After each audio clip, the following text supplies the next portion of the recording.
Okay, hi everyone. Welcome back to your session on assignments. So we are now on our fifth slow-mo session. If you've missed the ones that I've done yesterday or the ones I did the day before, there is all the recordings. We've now made sure they're downloadable this morning. So if you need to access that, Galvin has the link and he's already sent it to you, so you'll be able to go ahead and watch all the previous recordings if you haven't been able to make it. For those who have been following along, you'll know that we learnt about how to make modules, we learnt how to make discussions, we learnt how to make quizzes yesterday. That was some fun. We learnt how to update your notifications and etc. Send messages as well, and even use the calendar to create synchronous sessions. Today's focus is going to be all about assignments. So you're going to be able to see how I make an assignment, and I'll talk to you about the different types of assignments that you can make on Canvas. Now, I know a lot of us think that with Canvas assignments, it will all be online submissions. But that's not always the case. You can actually use Canvas if you have a live assignment. So you might get your students to do a speech in front of the whole classroom, say social distance, but they might do a speech in front of everyone, and they don't need to actually submit that online.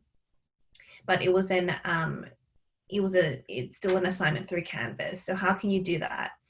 You can also go ahead and use Canvas assignments if someone gives you a piece of paper, like a worksheet, and you still want to record it on Canvas, but you don't actually mark it on Canvas. So it is very flexible. There's a lot of different options. It just depends on the context that you're using assignments for.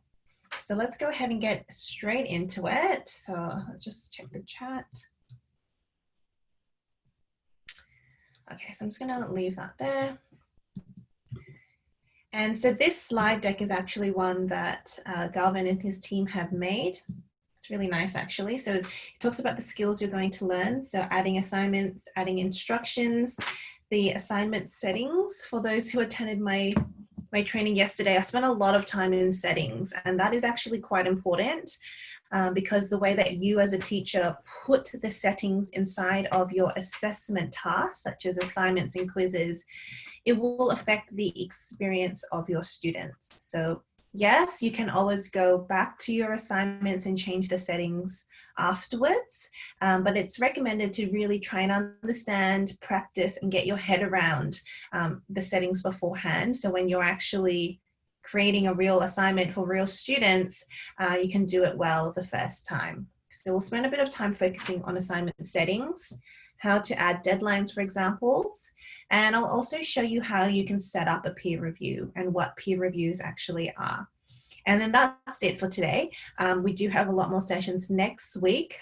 So there will be probably a lot of people who will ask some extra questions. So just to set the expectations now, if you ask any questions about group assignments, because I'm about to make an assignment and you might want questions about group assignments, that's a really great question, but we actually have a whole session together next week focusing on groups and group assignments. So I won't actually cover that today, just to make that clear. Okay, great. So in what situations would you actually go ahead and use the Canvas assignments? So things that you might hear yourself saying, or how you might hear other teachers saying it, and you know that maybe it's time to use a Canvas assignment, is if you want to give students instructions for assignments, maybe you want to give them a task that links with the grade book. That's something else that people will normally say. And then finally, there's the thing where you might want to set up a peer review so that other students have to review each other's work before you actually give a grade or you give the final feedback. So these are scenarios in which you might want to use the Canvas assignments. Okay, so let's go straight into it. Now, this one actually talks about adding an assignment using the course navigation bar called Assignments. However, I'm going to recommend that you actually do it through the modules. So let's go ahead and create it. I'm going to go into, you can see here that I have a sandbox. For those who did not attend yesterday or Wednesday's session, a sandbox is a course in which you are all enrolled into, just you. So you all have your own sandbox. You're all a teacher in your own sandbox. And it's just our terminology for an empty course. So it's an empty course where, like sand, you know, at a beach where you can play with the sand, you can make castles, you can pour water on it, you can roll around in it. No one is going, it's just sand. It's not going to make any big impact on anyone. So we call, that's our analogy, a sandbox, where you can go ahead and make an assignment, make a quiz, make modules. No one else will see it. It's just your safe place to experiment within Canvas. So you can see I have a sandbox. I changed the background of my sandbox to sunflowers. You could change yours to a photo of sand. You could change yours as a photo of, you know, biology, a photo of chocolates, whatever you want. But it's your own experimental place. No one else will be able to go into your sandbox. No students, no teachers. So that's a sandbox. And I recommend that when you create an assignment, that you actually go ahead, and all of you probably will go straight into this, go into your sandbox. Now, as you can see here, I actually have quite a few modules that we created in the last few days together. So just a quick reminder that modules are a way in which you can organize your course. It's like having a big folder, and you've got these individual binders inside of your folders. JCN asked, how many sandboxes can we create? So JCN, you will all, when you log into your Blue Ateneo, so not your free for teacher, your paid service, you only have one sandbox as a teacher. If you want more empty sandboxes, you will need to ask Galvin and his team to create another one for you.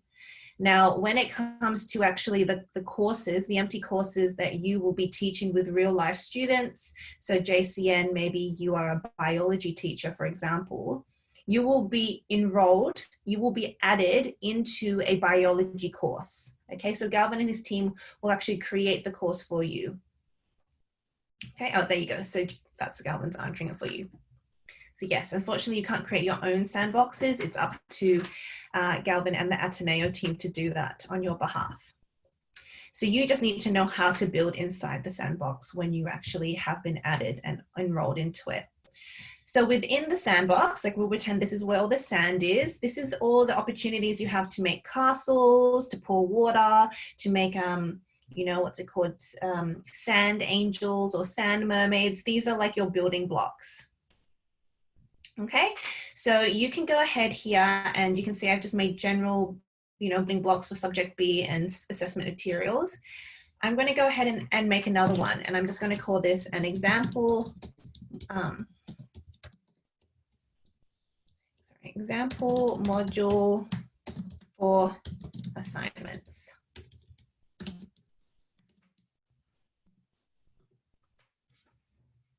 Okay, so I have an example module for assignments.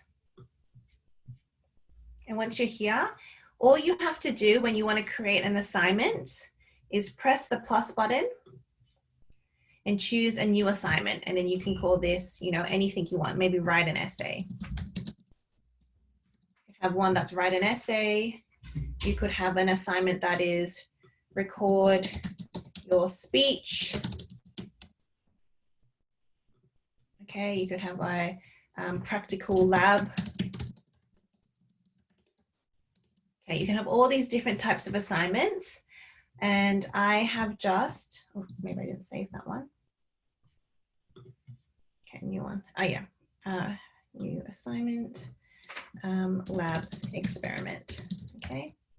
So a lab experiment wouldn't actually, your students wouldn't upload anything. They might just do it in front of you and then you observe them and give them marks. But even then you can create an assignment within Canvas for that. So here I have just these empty assignments. I've just given it a text header and that's it. So you can see there's no content, there's no point system, there's nothing inside here. Let's go to the next one. Record a speech, no instructions at all. So all I've done here was make a module, and in the relevant module, I've added plus assignment. And then I've given a text header for that particular assignment. Okay, so that's what it looks like at the moment when you haven't even touched it. You haven't done anything to your actual assignments. And we're going to spend some time actually building an assignment. And I want you to all go into your own sandbox and try and make your own assignments as well.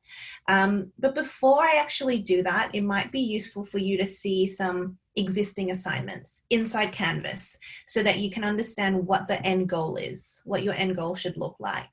So let me quickly go ahead and I'm going to leave Ateneo and I'm going to actually go into my own Canvas instance.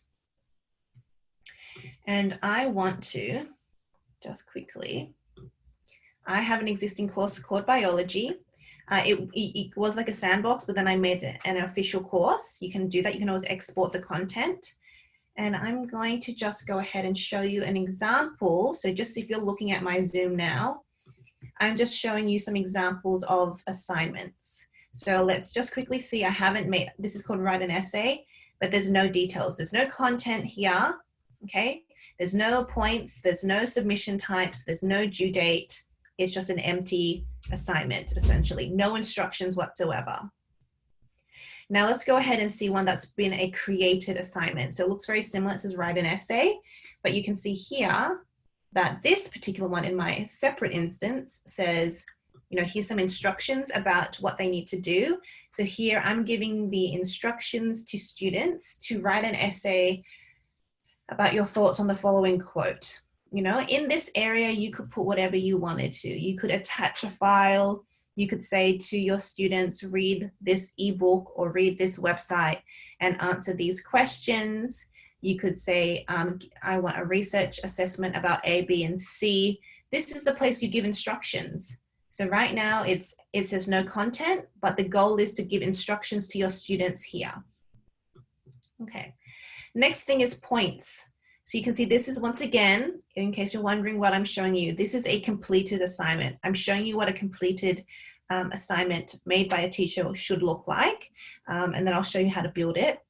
So this is where you're telling how many points it is, so your students know that this particular essay is worth 10 points. This one's quite important. This one is how do your students, how will they submit this essay? And right now it's saying that your students will submit this essay by using the text box or by uploading a file, okay? That's what it says. Let's go quickly back to this one. This has nothing. It says nothing, none, no information. The file types that are accepted, because there's file upload, in this assignment is doc, docx, and PDF. So you've told your students these are the only files you're accepting. Let's go back here. This one has no limitation. A student could actually upload any type of file document they want to in this particular example.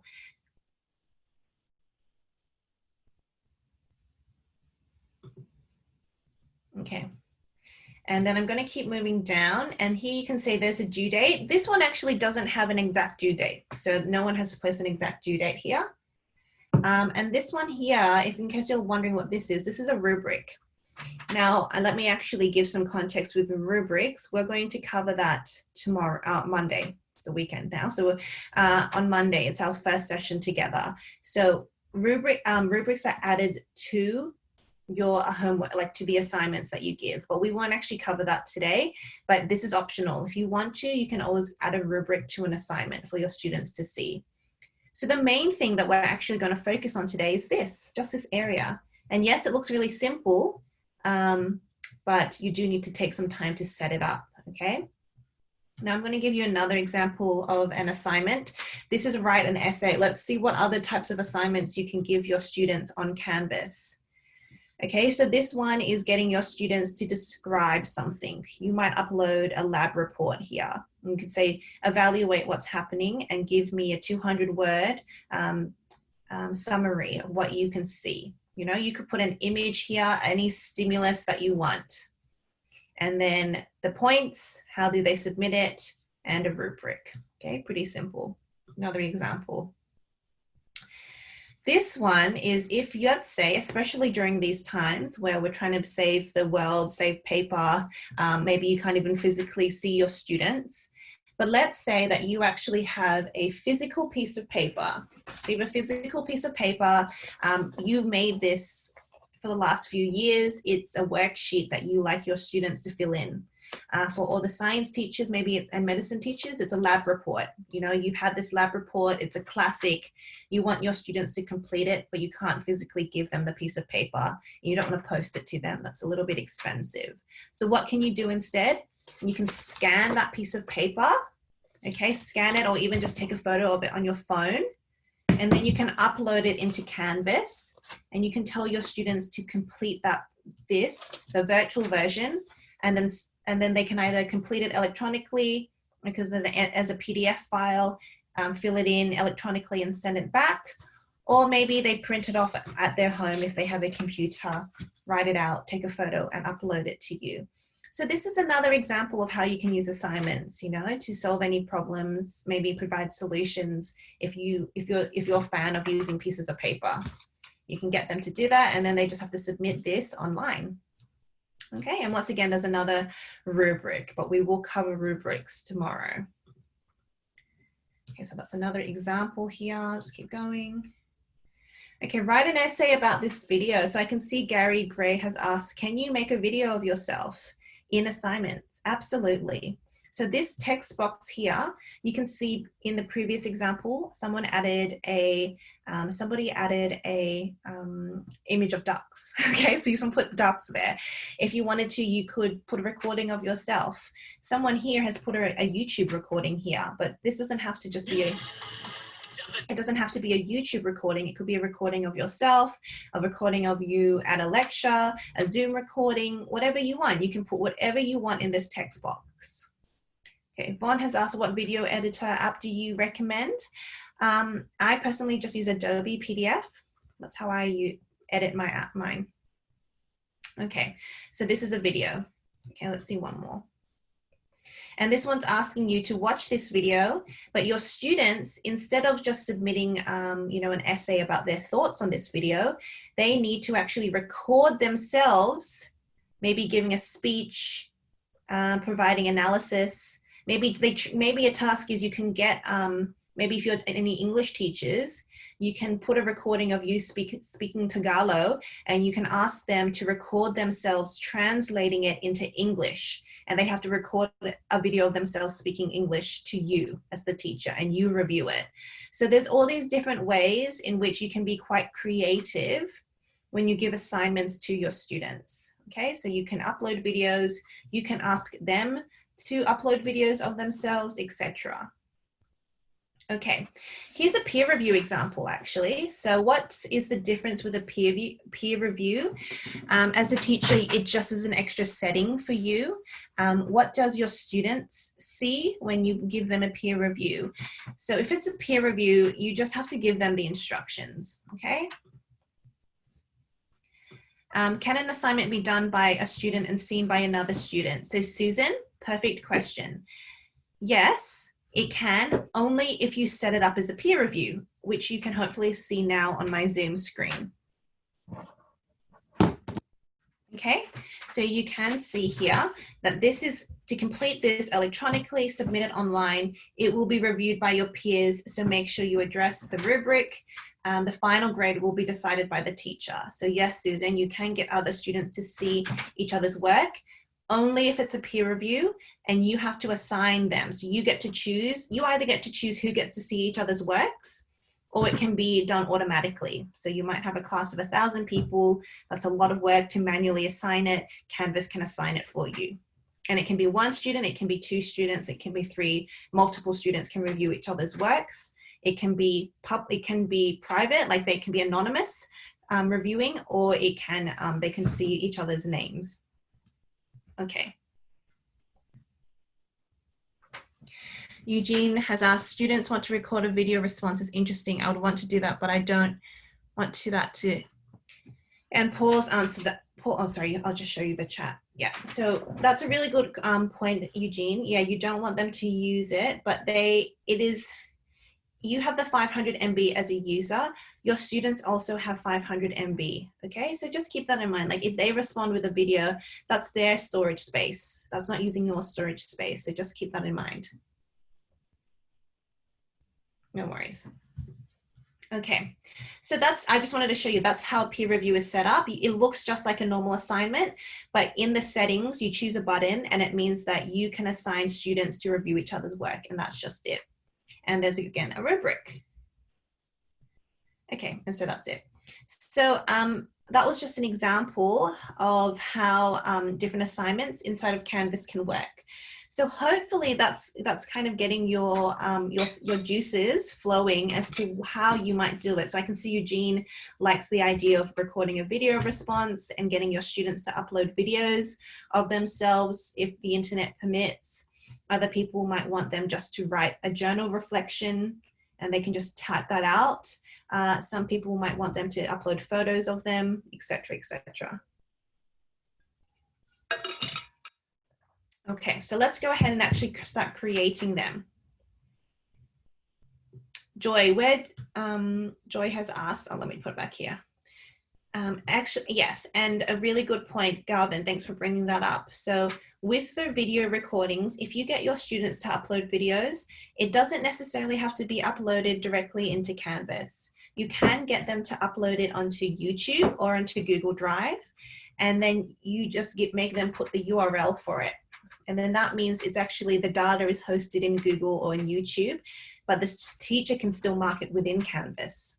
So I don't know if you guys remember from my training 3 sessions ago about how Canvas is open source. Okay, so it's like a whale in the ocean. It's just doing its thing, has a lot of abilities.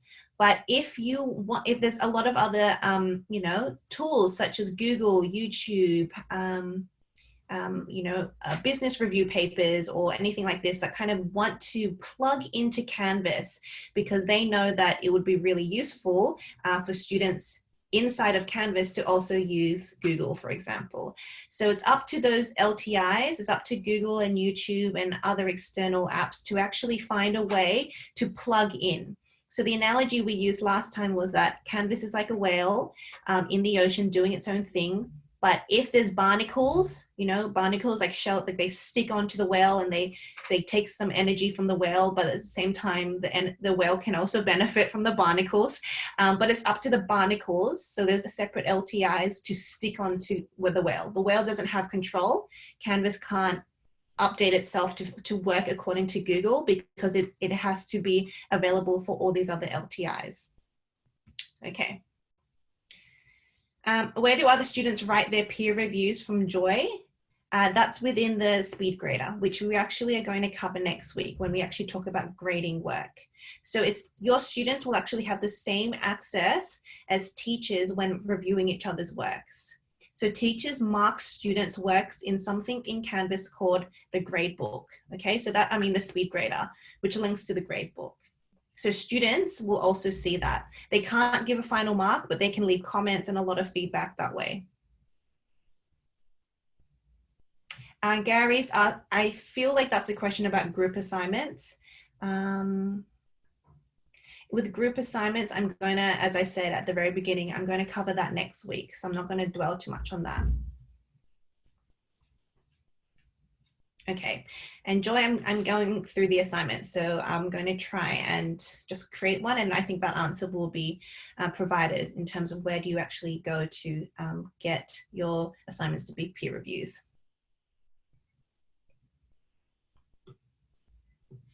Okay, so let's go ahead and create one. So I'm going to leave this. Let's go back into Ateneo. And I'm going to go ahead and go into the, so I'm already in an assignment. Let's quickly go back. I'm at the home. Okay, so write an essay. So let's go ahead and choose this one. It's completely empty, so let's start to actually make it. So I'm now in this process here, adding instructions to the assignment. So this is where you would go. Okay, so I'm showing you this. I'm gonna go ahead and press. Yeah, and press edit. So I'm now going to go ahead and write an like this is an instruction to my students, and this is where you can go ahead and give instructions. So you could say, hi students, please write a one-page essay about your favorite animal. Okay. We've already done this, didn't we? We did this as a discussion, but now I'm going to make it an essay and some interesting facts about it.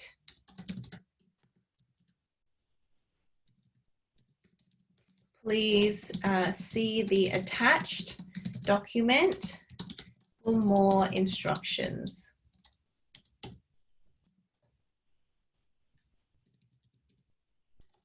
Okay, so again, you can just go ahead and write text here. So for those who attended my sessions the last few times, we've gone in depth about this line here, which is called the rich content editor. This is like what you might see on Word or in Pages, where you can go ahead and simply add a lot of different formats. So you can make this bigger, you can change the color of it if you wanted to. So maybe right. Okay, you can change the colors of it. You can add some dot points if you wanted to, etc., etc. You can attach documents directly into your instructions. So I can go ahead and press this icon here. So if you want to go ahead and see what each one of these can do, we've already explored that in depth yesterday and the day before, but there's also the slides that Galvin has provided, and a lot of them actually go through each one of these tools. Okay, so what I'm actually going to go ahead and do here is show you that if I press this button here, documents, if you hover over the icons, it also lets you know what its functionality is. So this one allows you to upload documents. I just hover over it and it says that. So I'm just going to go ahead and press documents. I'm going to upload a document and upload a file. Now again, I can either upload this file directly from my computer, or I can actually embed it from Google, because it's one of the barnacles that embeds into the Canvas, or you can upload the files already and then you can just add it as a course file. We covered that 2 sessions ago. So if you want to learn more about how to upload files directly into Canvas, please watch that recording that was done 2 days ago. I'm going to go ahead and just upload this file that's just from my desktop, from my computer. But once again, there's a lot of other files you can add, and I'm just going to attach this example assignment. Okay, and it just says example assignment. So it's literally just a link that I want my students to look at if they want more information. Okay, that's the main thing. And then I'm just going to go ahead and someone was asking, can I record myself giving instructions? Of course you can. You just press that icon, upload, record yourself.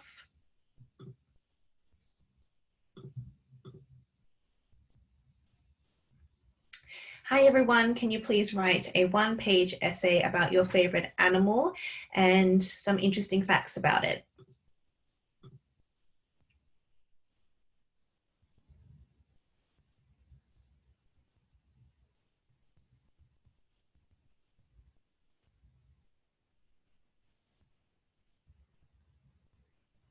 Okay. Now about the spaces, you can always just delete it, or you can see that the reason why there's that big gap is because it has here, so you can just always remove it. It's just like Pages, there's no magic to it, and you can make that smaller if you wanted to. Okay, so I've added this. Now you could do a lot of other things. We've already explored this. You can add tables, etc. And we'll keep going down. Now the next thing that I want to talk about is points, okay, and these settings. Now this setting element, as I mentioned, are very Yeah, you need to, just pay some close attention to it, because as I mentioned, it affects what your students are going to see. Now, don't be scared if you make some mistakes. You can go ahead, especially in your sandbox, no problem. Your sandbox has no one enrolled into it. You can always come back and edit it and then experience it again in student view. That's like previewing it as a student, and then you can actually submit it, try and do it yourself. If you don't like the settings, you can change it. So there's no big dramas with it. I just do, I highly encourage you to just pay attention to this section before you try and do it yourself. You know, like when you're doing exercise, watch the instructor first before you try and do it. You might get a sore neck. Okay, so let's just go through here. And the first thing, some of them are very intuitive. The first one is points. So with your assignments, how many points is your assignment worth? That's essentially what it means. Now, I know some of you might not have point systems. Some of you might say, I just want it to be complete or incomplete. Okay, if that's the case, I would still probably recommend giving it at least 1 point, and then you can say 1 is complete, 0 is incomplete, or something like this. So it's quite simple. Now, some people tell me, I prefer to use percentages. I don't want my students to see 7 out of 10, for example. I want them to see, my students to see 70%. How do I do that? Okay, so you can very easily do that as well by simply going into display grade as, this section here. Let me zoom in because I know it might be a bit small for you. So you've given points. Now this section says display mark as, and right now it's 10, so your students would see 10 out of 10. You can decide though to let your students see percentages. As I mentioned before, you can also let them see percentages, complete, incomplete, points. That's what the default is. You have something called GPA scale if you follow the American system. But let me give you an example. In Australian universities, we say distinction, high distinction, credit, pass, fail. That's what we use. And right now there is no display grade for that. Okay. It doesn't have that. The closest it has is letter grade. You can see I've just hovered, it's blue, letter grade. Letter grade means, you know, A, B plus, B minus, C, C plus, etc., etc. So there's that element, but that is not relevant to my context. It's not relevant to my organization. I wish I could make my own letter grade. Okay, I don't want A plus, B plus, C plus. I want high distinction, distinction, credit, pass. Can I make one my own? Okay, that's a common question. So if you're in a situation like this, where you want to make your own grading scheme, you could even use one that's, you know, excellent, very good, good, needs improvement, not good. You could make your own grading scheme if you wanted to. You need to press letter grade here and choose this option here that says view grading scheme. Now, if you press view grading scheme, you can see here, as I promised you, there's A minus, B plus, C, etc., etc. Now, once again, this doesn't have any meaning to my organization. So how can I change it? So all you have to do is press edit. And you can actually create your own grading scheme. So I could call this the excellent to not excellent. And you can actually go ahead and make this one say excellent. This one can say very good. This one can say good. This one can say quite good. This one can say needs improvement. So you can go ahead and actually make this one yourself. Needs lots of improvement. So you can call it whatever you want. You can even use, I've seen people do this, just to show you.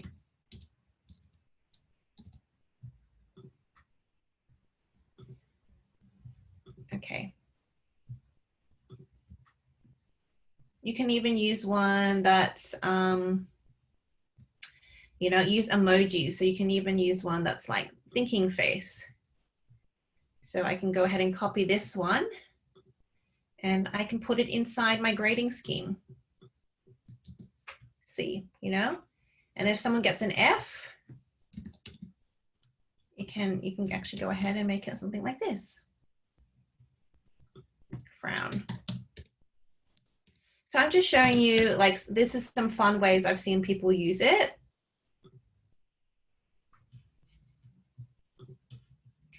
But you can, just to show you that you can put whatever you want here. You can use emojis, you can use text, whatever you want. And then I can go ahead and click save and say done. Okay, so I've gone ahead and added that as my grading scheme. But again, you don't need to. If your organization just uses percentages and points, then that's the option. But I do like using letter grade, especially with emojis, for younger students and also for older students, but it's more formative assessments. So it doesn't, they're not official exams. They might be reflection pieces or, you know, journals, and you just want to give them some nice feedback and a little bit of fun with the marking. So you can actually create your own grading schemes if you want to. Okay, now in terms of, so Ateneo uses letter grades. Can't we give letters for assignments? Yes, you can. So, sorry, let me just show this one. Ateneo, absolutely you can. So this one, the existing one, is a, you know, A to B to D. So I was just showing you, if you already use letter grades, you don't actually need to edit it. You can go ahead and just keep it as it is. But I just created an extra one. So don't worry, you'll still always have the letter grade option. But I'm just showing you, Antoinette, if you want to, you can change it around. But what you might have as your letter grades is before, let's say D plus is 70% to 67%.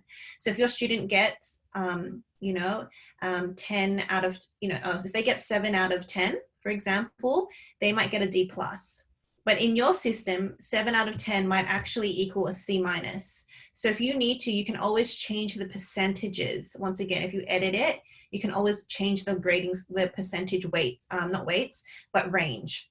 Okay, so you can actually say excellent is actually 90%, 94% to 100%. You know, you can create whatever you want there. So you can change the numbers of the percentages, and you can also change the letters. Okay. I'll keep going. So now in terms of assignment groups, we did talk a little bit about this in, I think, 2 sessions ago. And essentially the way that I explained it was that assignment groups is not the same as group assignments. I know it's confusing. It's like group assignments, that's where you go ahead and have groups of students in different assignments. That's one thing. Assignment groups, this section underneath points, the reason why it's one of the top settings that you'll find in your, when you're actually creating your assignments, okay? After you give instructions, you have to give points, choose how your students view it. In your case, just letters, that's fine. But assignment group is actually a very useful tool. By default, okay, there's going to be a big, it's going to just be a big bucket. But really, so you could say that there's a, actually, let me try, I haven't done this before, but I'm going to try and show it to you. Okay, so right now, your main assignment group is this bucket, okay? So right now, this is assignments. But let's say within all your assignments, you actually have several little buckets in here, because you don't want every, like you might have 100 assignments you put in here, but it's going to be very hard to organize because they're all just, you know, scattered in here and you have all this stuff there. So a way that you can actually organize what's inside your bucket is by creating extra, you know, extra buckets. So I might have one bucket here that's called essays. And then I might have another one here that you can even have an assignment group for quizzes. Someone mentioned that before. You can. Exactly fine. You can put weightings to your assignment groups. So, you know, essays, it could be worth 50%. You have reflection pieces, which is worth 25%. And do I have another bucket here? I don't really have another bucket. And then you, let's say this is a bucket, it's actually a beanie, but you have some, the other 25% goes to your worksheets. So you have worksheets and you put it all in here. They're all separate groups inside of the 100% of all the assignments. So when you actually go ahead and have a worksheet, let's say this was a worksheet, you can actually go ahead and create a new group, call it the worksheet. Add group. You can create another one called essays, wasn't it? Now this is not where you go ahead to weight it. You just create the groups here. And there was another one that was called reflections.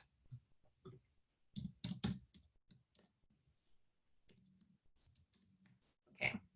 So I'm saying that this particular assignment, I have a lot of assignments, but this particular assignment, this one, it is an assignment, but it goes into the essay bucket inside here. So that when you are looking at all your assignments later on, you can go ahead and find your essay bucket, and then from that essay bucket, you pull out this assignment. So it's just a way to actually help you to organize all your assignments by putting them into different buckets, I guess. And I'll show you afterwards, like Juanito says, you can actually weight them. So you can say, you know, this particular assignment is the essays is worth 50% of a final mark, whereas worksheets are only worth 25%. So you can actually weight this to have more. And that is reflected in the grade book, which we'll cover next week. Okay, so that's assignment group. So I'm going to chuck this one into essays because it is the essay group. It makes it easier for me to find all my essays later on. Letter grade. Okay, so now this little tick box here, do not count this assignment towards the final grade. What does that mean? When you're talking about it counting to the grade book, the final grade, what it essentially means is this formative or summative? Okay, we've talked about this before in quizzes. Formative means that it's just, you know, a good reflection activity. It's good for formative learning. Summative is it goes towards their grade book. It goes towards their final marks. Most times with assignments, dare I say, a lot of them tend to be more summative because it does go towards their grades. But let's say this particular one was more of a journal piece, you know, a reflection essay, then you could go ahead and tick it. And your students will know that this particular assignment does not go to their final grade. It actually gives them a little banner saying, does not go towards your final grade. In this case though, I'm going to go ahead and leave it. So it does go towards, I'll show you when we go through the grade books next week that you'll see this assignment will be there. Okay, so now this is submission type. This is the one, okay, this is actually quite a fun one where I would encourage you to start being a bit creative because it shows you the different types of assignments you can give your students. So I can see some of you already commenting, I want my students to give me videos of themselves. Okay, I want my students to record themselves. I want them to sing a song to me. I want them to show me a YouTube. Maybe they have a blog. You want them to send a blog to you. You want them just to upload an image to you. There's so many different ways. So all those ones which are online simply fall underneath online. Now, please note it's either one or the other. Any of these drop downs, you have to choose one of them. Okay, so if it's online, you only got these options. And text entry means, okay, if you choose online, so it's the online world, 80% of people use this when they use Canvas. Doesn't mean it's the only way, but most of the time you purchase an online learning management system because you want your students to submit something online to you. So this obviously file upload means they will upload a file to you and you get to decide if they can upload any file. So someone was asking, what are the different file types? Right now, Canvas will accept any, but it's up to you as the teacher to say, you know, I only can read PDF, and I can only look up Word, okay? Any other files makes my computer crash, doesn't work on my computer. So you as a teacher can restrict it, but really, Canvas can accept almost every file there is, but you as a teacher can choose which ones you're accepting to mark. Media recordings. Now this one means that your students upload a recording of themselves, singing, dancing, doing a speech, whatever. Website URL, okay? So this is a way, this is when you are asking, oh, I think my video is gonna take up more than 500 MB. It's gonna go very quickly. So another option, as Galvin mentioned, was you can get them to upload YouTube videos or Google Drive videos. And with the URL, you can just make them make the Google Drive video of themselves a public link or a link that only you can see, and they can provide it there. So that's another option you can use. Text entry here, this just means that your students get access when they respond to this assignment to their own rich content editor, okay? So I actually really like this option, and a lot of people don't tick this when it comes to online because they think text entry, they think it just means your students can only type their answer. Okay, 500 words, that's it. But actually it's quite deceiving because your students don't just have access to text, right? They don't just have access to text. If they wanted to, they could upload a video, they could upload a photo. It essentially means that you're allowing your students to create their own natively built page inside of Canvas. So they're responding to you instead of uploading a file, they're actually creating a page for you to review, a Canvas page. That's what it essentially means. So these are your submission types online. Obviously, I'm going to tick them all because that's the example I'm going to show you today, so you can experience what majority of people create on Canvas. But my challenge to you, especially for those who have used Canvas before, is there are other options, okay? So if we, maybe in 12 months, hoping we can all be together in a classroom, your students can sit next to each other, there's no social distancing. One of the common assignments is to get your students to do a presentation in front of you, or to be standing next to each other in a lab and doing work, and you as a teacher just walk around the classroom and look at their work and mark them. Imagine that. That's the happy days, wasn't it? Now, if that's the case, you might think, oh, this is a live assignment. It's not relevant to Canvas because it's not online. No, you can use Canvas to still give instructions to your students, mark your students, review your students, peer review your students on Canvas, even if it's live. Okay, even if your students are not doing anything online. And that's because you can choose no submission. And that means that your students will still know all the instructions, the rubrics, the guides here. But you as a teacher just need to go into SpeedGrader afterwards. Again, we'll learn about SpeedGrader next week. And you can still give them their grades by just having, your phone or your iPad, you have Canvas open. And even though they're just in front of you, like right here in front of you, you can still have Canvas open and give them feedback and grades on Canvas. Okay, so Canvas is not just for online, though it is majority used for it. On paper, like as I said, what if you're in classroom and you physically give paper to each other? You might think, oh, it's on paper, this is separate, I'll give them marks differently. I'll go to the grade book and give it and just put it in manually. You can actually either upload it on paper, or it's similar to this one, so no submission, in the sense that you might mark it, but you can give all the feedback for this work on Canvas. So you can still keep all the records on Canvas, even though it's a physical piece of paper. Great question. Monica has asked a question. I don't know if, you can't see it. Monica just asked a question, can you use Turnitin for submissions? Great question. I was just about to get to it. Yes, you can. If you want to use Turnitin, there's something called external tools.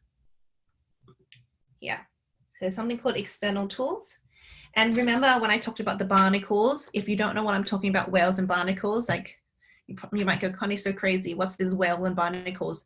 Watch my the recordings from Wednesday. We talk about it. But essentially, it's an external tool. It's an add-on. It's trying to stick onto Canvas. So Turnitin is one of those things that are saying, Canvas, I want to work inside you. Like I want Turnitin to work inside of Canvas. So you can actually, it's up to Turnitin, but it does work. We have practiced it. You need to put your Turnitin login there. Once you find it, okay, you will be asked for a secret code. You're going to be asked to actually embed it. Well, Ateneo will, so probably Galvin will have to authorize it. And then once it's within here, you can then just simply upload it via Turnitin. Yeah, so that's where you go for external tools, look up Turnitin, and then you just say, yes, it's working. And then your students just upload it straight away into Turnitin, but in Canvas. So they just see, they upload the file in Canvas, but it actually gets sent to Turnitin. Yeah. Okay, let's keep going. Oh, sorry, I'm gonna do online, that's right. Okay, next thing, these ones were nearly, the rest of it's not, that's the main thing. To wrap your head around, I know I spent a lot of time on this, but this is really, it's not just the technicalities of it, it's the creative element. I really encourage you to think about different ways you can create assignments to your students through here. Okay, these are the more logistical things. Okay, submission types, really simple. You just go ahead and say, you either want it to be limited, so you can just tell them how many times they can submit, or you can say you can submit it 100 times, up to you. Funny story, unlimited used to be the default as of 2 weeks, like literally 2 weeks ago. Beforehand, students could submit as many times as they wanted to.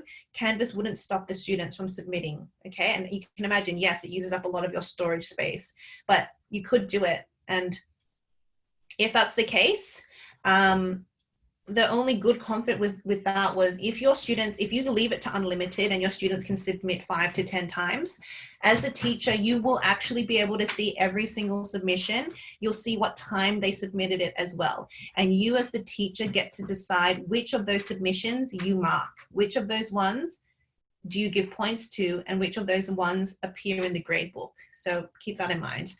But I'm gonna make it limited, and I'll say you can have 2 attempts. Let's say a student tries to submit it twice, and then she realizes she did a big mistake. She goes to you, sir, ma'am, can I please have another attempt? Of course, you just come back in here and you can give a submission attempt on a case-to-case basis. So let's say one particular student genuinely made a mistake and you want to give her one more attempt, but everyone else still only has 2. You can just go ahead and press edit, and that's fine. You can actually find the student's name. Okay. Next thing, group assignments. I promise you we will cover this next week, but I'm not going to go into it because it's a whole nother, we'll open a whole new can of worms and it'll just be flooding in. So we won't cover this one today. We will though next week. So make sure you attend next week's one on groups. Peer review though. Peer review I can happily show you. It's not too lengthy. You just literally press it.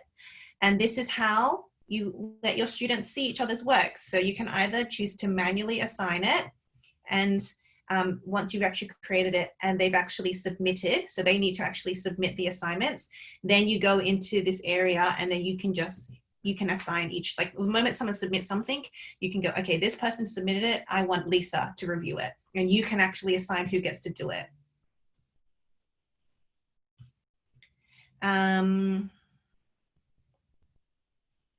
Okay, I'm just going to leave that question from Gary. Automatic means that okay,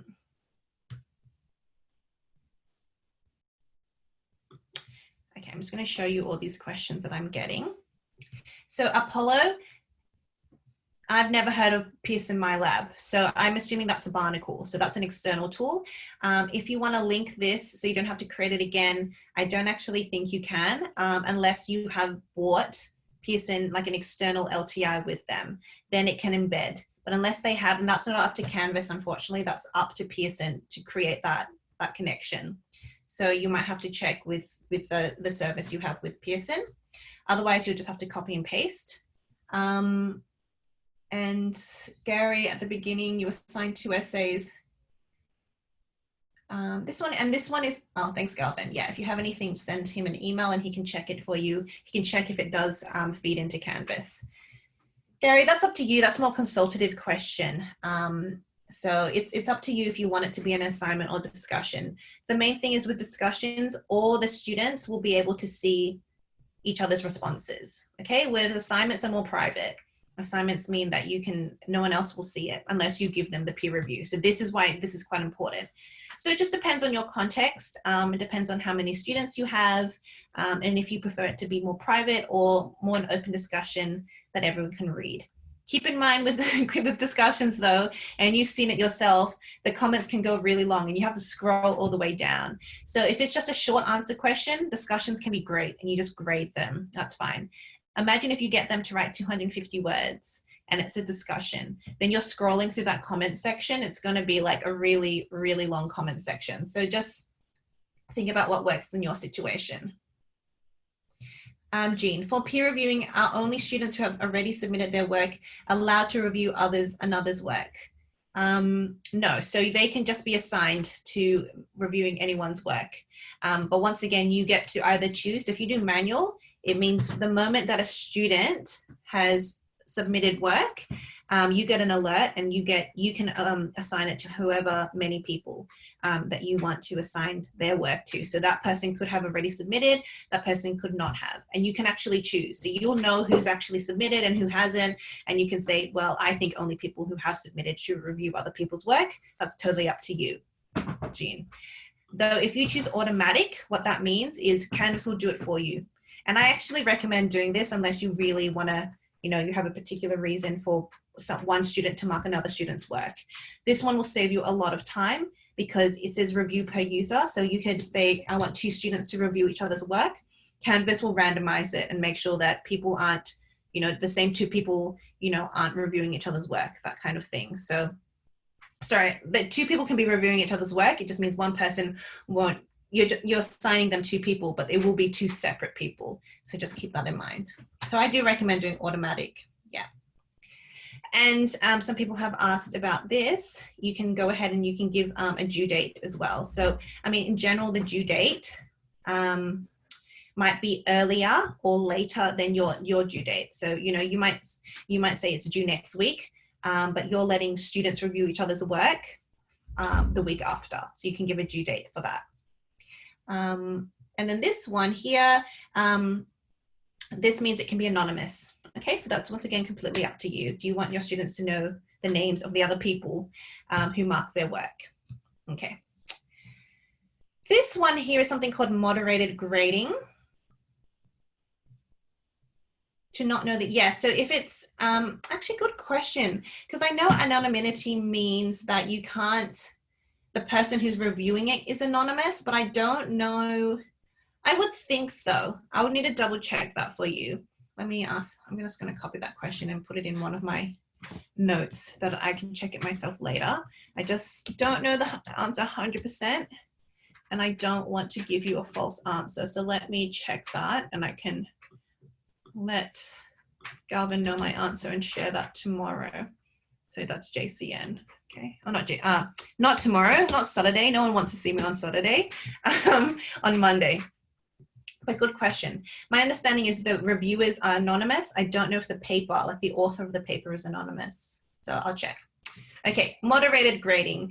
This one is actually a feature that's been turned on. And what this means is it only relates, okay. Oh, you can see it's actually not turned on. Okay, so Gavin's turned it off. But if you want to turn it on, what it means is, this is more if there's multiple teachers. Okay, so let's say you have 3 teachers who actually can give a grade. So I need to really stress with the peer reviews, your students are not going to be able to give marks, okay? That's not up to them. The teacher gives the final mark that appears in the grade book. They can give their opinions, they can leave comments, okay? They can mark the work, but they cannot actually give an actual mark. When I say mark, I mean they can like annotate it, but they can't actually give a formal mark. Only the students can. I mean, the teachers can, okay. But with moderated grading, what this means is you might have 3 teachers who all have the ability to actually give a final mark, but you want to hear what each of those teachers actually give. So one teacher gives 5, one gives 7, one gives 10, okay? So then you assign a final teacher to give the final mark. So that's how this one works. So that just means teachers, you need to enlist how many other teachers you want to review the work and who gets the final say. That's what it means. So Gary, if the peer review is automatic and there are 3 reviewers, can you choose them? So no, if it's automatic, Canvas automatically selects it for you. But with that being said, when you actually get to the mode, it's very flexible. You can move things around. Like you can just drag the name of the student to another student if you really wanted to. But automatically, once someone's completed an assignment, automatically they're assigned to another student to review it. Yeah.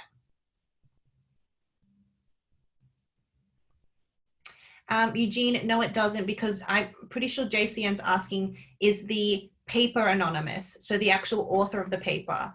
It's going to be anonymous.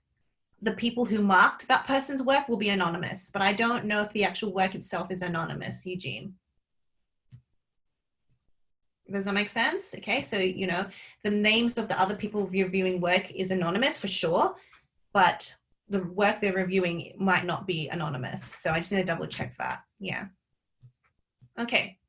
Oh, here we go. No, this one does answer your question. Yeah, anonymous grading. Graders cannot view students. Yeah, that's it. Sorry, I thought you were referring to this one.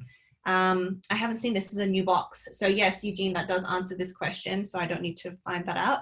So if you don't want graders to, oh, you know what? This actually could just be the graders as in the actual official graders.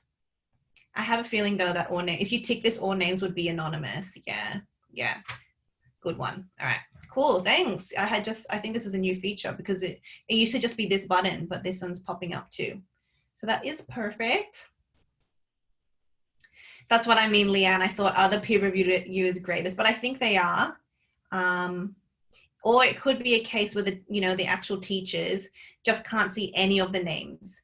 But I don't think that's the case, because if it's going to be like if they choose manually, it's still this, because if it was manual, you need to know the names of the people reviewing, right?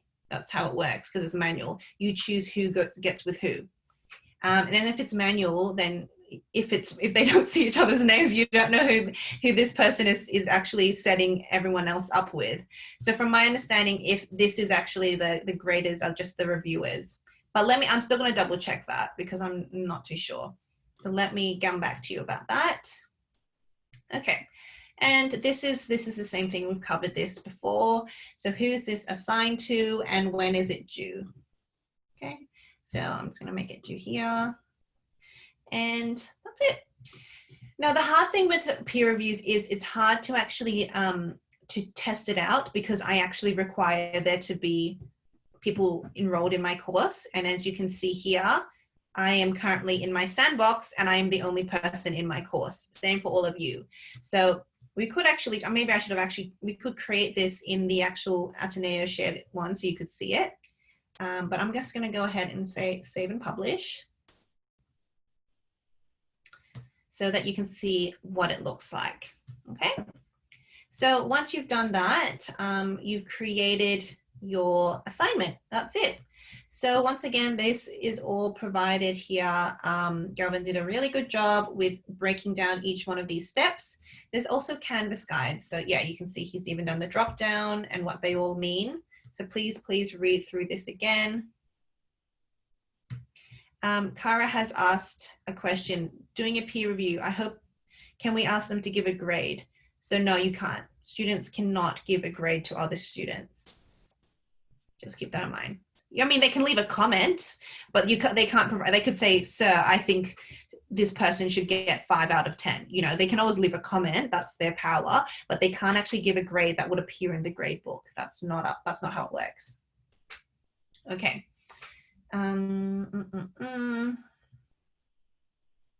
Yeah, so these are all the different elements. These are the settings, setting up deadlines. We just went through that. Okay, so then that's peer review. So, and you've also gone through these peer review elements. What should I choose if I want my students to submit multiple? Oh, you've got some Canvas. That's nice, Galvin. There's some like quiz questions. Yeah, so this is actually a good question. I did mention it beforehand, but it's actually a good point. So back to when it could be a peer review as well. If you want your students to upload multiple things, like you want them to upload a recording of themselves, you want them to upload a Google image, you want them to put some text and some files, which one would you choose if you want them to submit multiple? So not just one image, not just one file. Where would you actually go? So let me know in the chat box what you would do here. If you want your students to be able to submit multiple files, because remember I said that they can either do one or the other, but there is a possibility for them to be able to just bulk multiple by making their own page. Where would you go?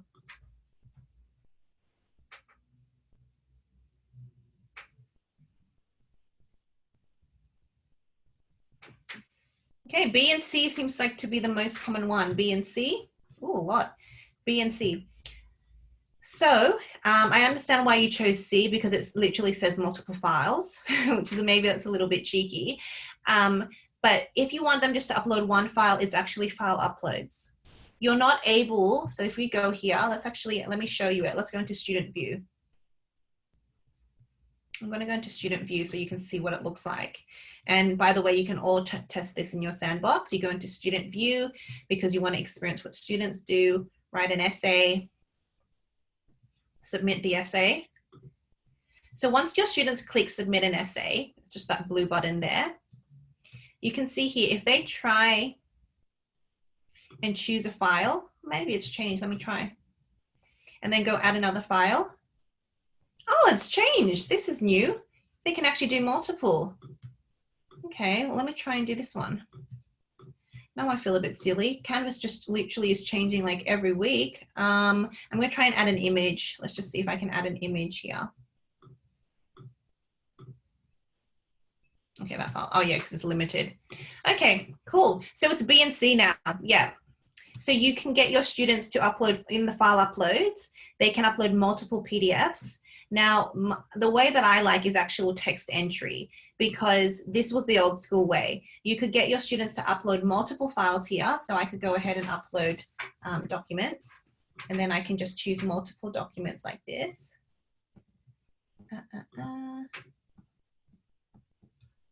Okay, so I could go ahead and just choose like this file, submit it, and then I've uploaded that file directly.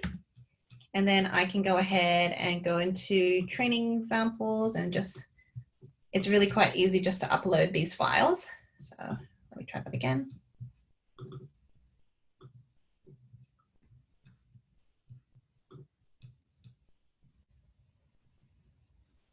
And then this one, oh, it's not letting me do multiple.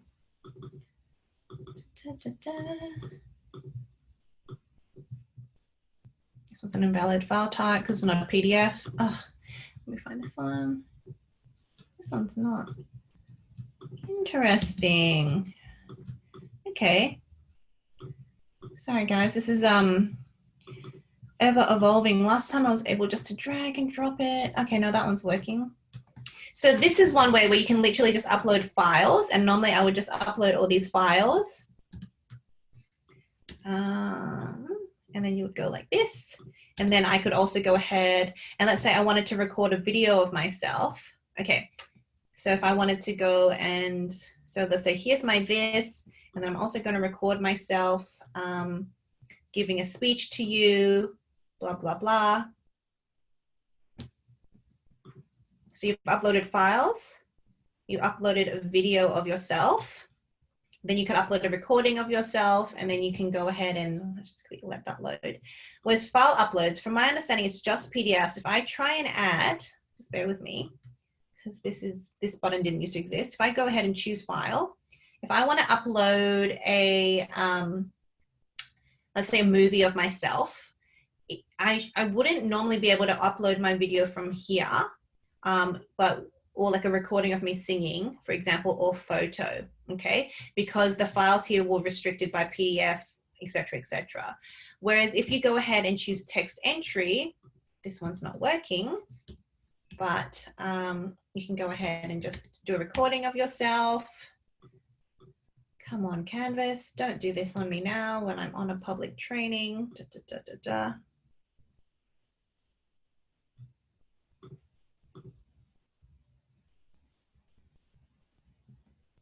Can you please show in student view the assignment that you designed? So Rosette, I'm in student view right now.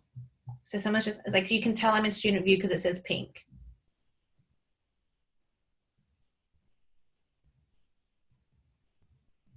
And of course, when you're okay, so Rosette's asked, one time I asked, I gave an assignment, it was told by students that I was in student view, the assignment questions not editable and no way to answer except to upload the answer. So when you're in student view, you can't edit anything because you're just experiencing it like your students would experience it. So just keep that in mind. And your students also can't edit assignments. They can only upload assignments or do answer questions. Sorry guys, I'm not sure why this is working. The whale is having a nap. It's not uploading. Let's try a file instead.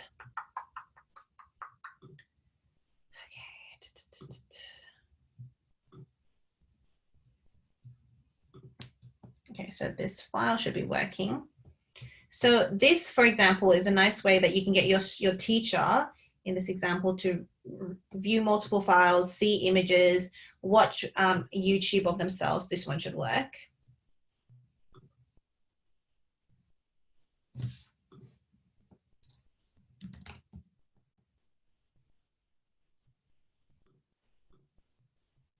Okay, so you can do something like this, right? And like this looks way more inclusive of different files than this, because this one is only uploading, you know, just PDF or Word documents. It won't accept image files. Whereas this one, even though it does upload multiple files though, so yes, it does upload multiple files, but this one allows you to have a variety of files. And then you can just go ahead and you can, you know, here is my homework.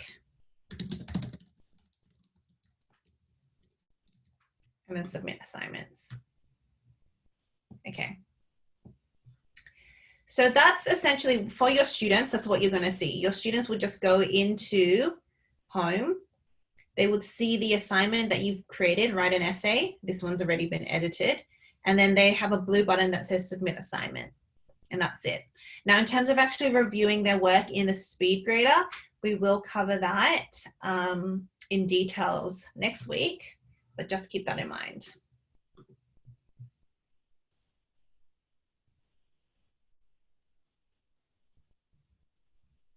Can a Canvas video, Carla, I answered that question, so I'll leave it. Yes, Gary, that's, yes, okay, so already answered that.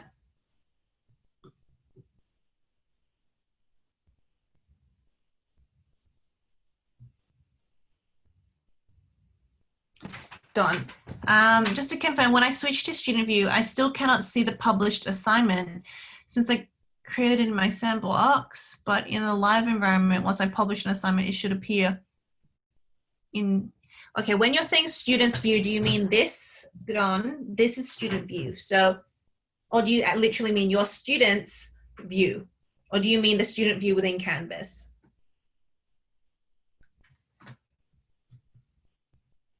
Okay, students view within Canvas. Okay, so student view within Canvas, only teachers can see it.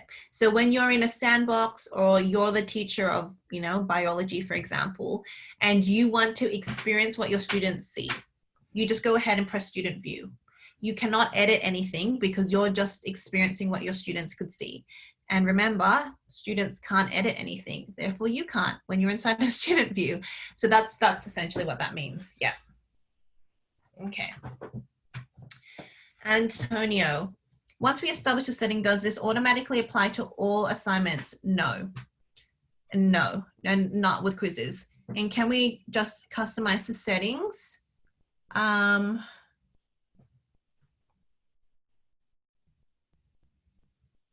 Yeah, good question, but maybe not unfortunately, because this is how it's designed.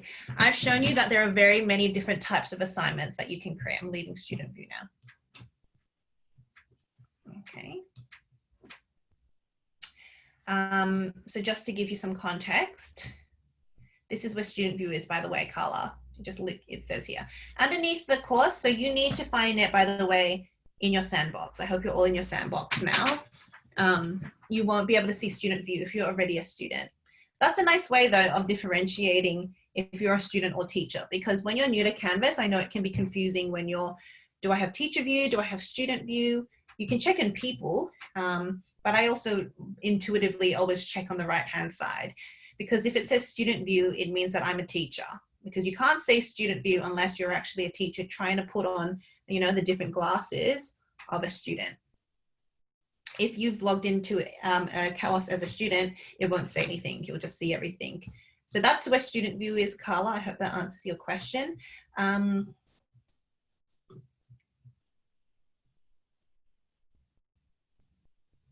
In student view, you don't see a published assignment. Okay, Don, have you made sure that the module, have you put it inside a module and published both the files and the module? Don? Yeah, okay. Once you do that, then you'll see it in student view. Cool. I wanted to address Antonio's question because it's a valid one, you know, all about settings and how can you actually go ahead and see the settings inside. Okay, so the way that you can do that is when you want to create a new assignment, every time you make it, you are going to be forced to go through the settings. I know it took us like half an hour to go through it today, but that's because you're new to it and I was going through it really slowly. When I make new assignments, it literally will take me 5 minutes. Once you're comfortable with the settings, it doesn't take that long. But the reason why each assignment has different settings is because the settings I put for write an essay would be very different to the settings I put for record your own speech, and also very different to lab experiment. I might want this one to see A, B, C, D, like I want my students to get that kind of mark. Record your speech might be more of a journal reflection, so it belongs to a different assignment group. I want my students to see percentages, not letter grades. I want my students to have a completely different way of submitting their assignments. You know, so there's those elements where they are different, and that's why you have to make the settings different. Yeah. Now, with 10 minutes to go, I do want to show you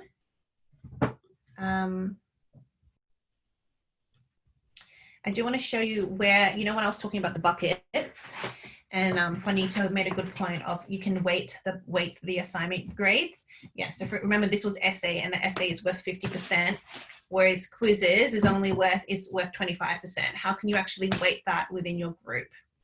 So the place to go to check your assignment like buckets, like how much each weight is to go into assignments here in your sandbox. And so you can see here, like this is my big bucket. There's all these different assignments here, lunch quiz, this random one that's not published. Quizzes also go into assignments, by the way. I know that can be a bit confusing, but because they can go towards the gradebook, they're actually considered assignments. So you can see like these types of assignments here, I want to organize them. This is the big bucket of assignments, but they actually all belong into assignments, but I want to break it up. So I want to actually say, you know, this new quiz can go into reflections. This lunch quiz goes into reflections. This one goes into reflections. Record your speech would go into reflections as well. A lab experiment, let's say this is a worksheet. Anything, don't delete this, even though it's empty, because what happens is when you create any new assignments and you don't put it into an assignment group, it by default just goes here. It's like the junk drawer. And then when you're ready, you can go ahead and put something from the junk drawer. Okay, you put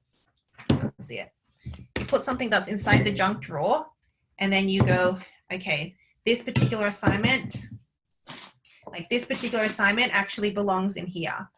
And then this particular assignment belongs in here. So this is, you know, the assignments. This is this section here. But then your essays is this one. And your worksheets is this one. Now I'm going to show you how to weight this because this is much lighter than this. At the end of the day, anything that's been placed in here is worth much more in terms of assignments than whatever assignments are placed in here. So how do you actually go ahead and weight them? So I'm going to weight my essays.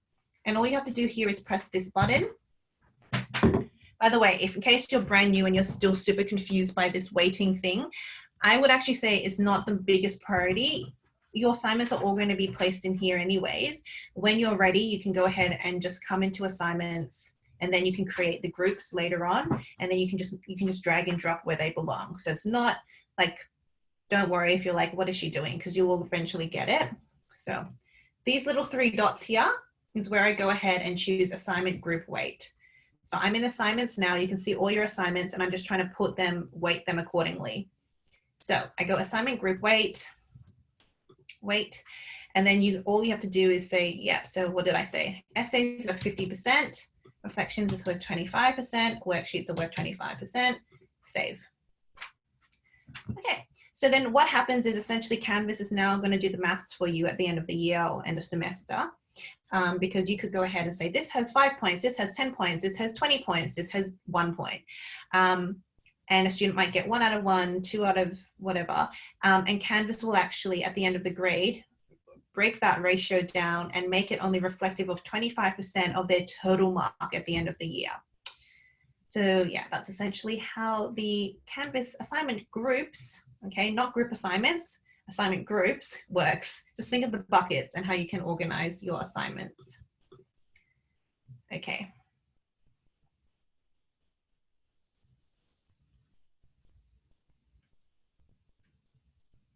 So all graded assignments have to be called assignments.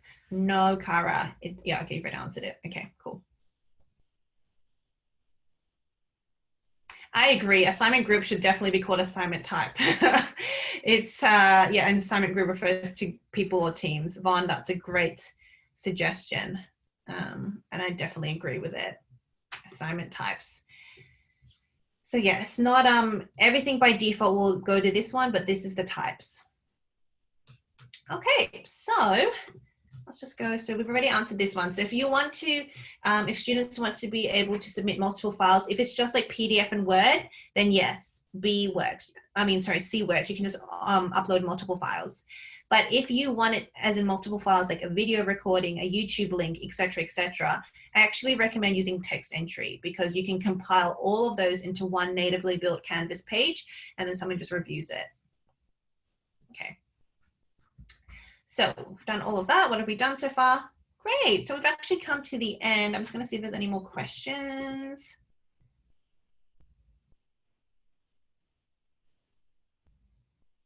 And what if I have a grade component that's like a participation grade and the student assigns points per, okay, then you can go ahead and why don't you just create a new group that's just called participation. And then you can actually go ahead and create an assignment called like participation involvement for your students, and it can be like a no submission setting, and then they can just go ahead and you just add it at the end. Oh yeah, Galvin's gone there. Yeah.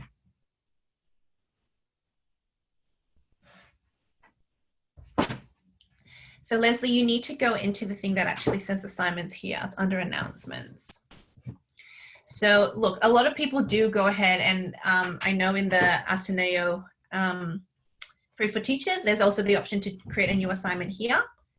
That's also totally fine if that's how you want to do it. And when you create a new assignment, it will automatically go into just generic assignments. Oops, let's refresh that. It will go generic assignments, and then you can just drag and drop it. I just personally always like to create within the modules because it helps me to know what assignments belong to which modules and which topics, and group, and I don't want to use groups, puts that together. Yeah, so if you cannot find assignments in modules, yeah. Oh, good question. How do you, Terry, I was like Terry's comments, mission accomplished. Love it. I feel like a spy. I will answer Leslie's last question. So good question. Let's say I created one. I want to quickly show you this. So if you do create, I'm going to call this the, let's make it weekend assignment. So I'm going to create a brand new assignment using assignments, not through modules. I'm just going to make this up quickly. And save. Okay, so I've made something called the weekend assignment here. And you'll see that, if I just refresh it. Oh, so yeah, you can do the weekend, and I pressed plus here. So I actually plussed it as an assignment. So it appeared in my reflections. Now, right now it belongs here. I might drag it actually. It's called an essay. I'm going to put it into the essay. I don't actually need to publish it. I've just made it here. The only thing you have to do is go back to your modules or your home. So wherever your modules are, and I want to put that weekend assignment here. Then you just have to press plus, you find the assignment, and then you can just see that it's even been organized in the groups, essays, reflections, and worksheets. So that's another thing about assignment groups, or as someone said, assignment types. I agree, that's a much better terminology. And then I go ahead and choose weekend assignment, add item, and then ta-da, it appears there. So if you want to, go ahead and create your assignments through here, but just remember, if you want them to fit into modules, you do need to press plus and find the assignment here. And that's it. Okay, so, let's see, thank you, just checking the Q&A. Okay, great. So we've hit the end of our session today, covering assignments and thank you, evaluation and attendance. Thanks so much, Galvin, for sharing that. So yeah, it's important for you to do that so Galvin knows that you attended, and important for me as well to get any feedback so that I can, try and improve it for as constructive as feedback as possible, and then we can apply that for next week. Okay, great. So nice to see you all again. Mission accomplished. Please fill in your attendance. It's for your sake as well, so Galvin knows you've been here. Yeah, and I'll see you guys on, thanks, Leslie. I think that's for Galvin as well. And I will see you all on Monday, Tuesday? I'm trying to remember. Wednesday. No, I'll see you on, we have earlier sessions. Sorry, Monday, right? Yeah, Monday. Sorry. Okay, I was like, what? Yeah. Okay. Bye, everyone. Bye. Thanks, Connie. Thanks, everyone. Bye. Bye.